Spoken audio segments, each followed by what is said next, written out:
If you ever heard of the jar with the rocks analogy for time management, this is a really helpful one to think about. If you haven't heard of it, it's a teacher with his students and he has a big pile of rocks that are about the size of a ping pong, and then he has a bunch of gravel that's maybe like the size of blueberries, and then he has a bunch of sand. And he says, you have to fit all of this stuff into this glass jar. How are you going to do it? So some of the students put sand in it, then they put some of the pebbles in, and then they put the rocks, but then not all the stuff fits in.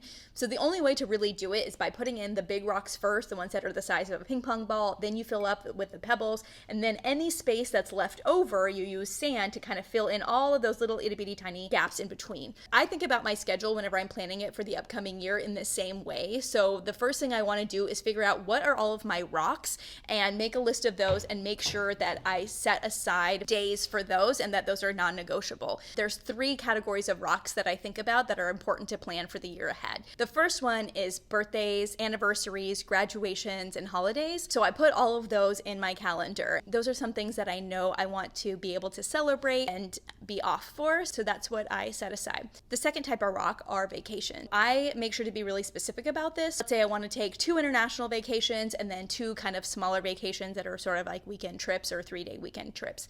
Then what I do is I take it a step further and I say, all right, where do I want to go? Then I figure out during what month I want to do it in. I block off those dates in my calendar. The third thing that I do for my big rocks is think about work conferences or work obligations. I am a dermatologist and a Mohs skin cancer surgeon, so there's 2 work conferences that I really enjoy going to that are kind of non-negotiable for me, and that's the American Academy of Dermatology and the American College of Mohs Surgery. So I look up what those dates are and then I block those in my calendar. So now you have a really good solid foundation where you have blocked out all of the things that you want to do for yourself, that you want to do for your own personal fulfillment and enjoyment and for fun, and then you can let all of the work stuff fill in like the pebbles and the sand around it. Hopefully this is helpful for you. Follow me, Dr. Moni J. I'm a dermatologist who loves to find ways to improve my life and make it more efficient so I have more time, energy, and money to do the things that I enjoy.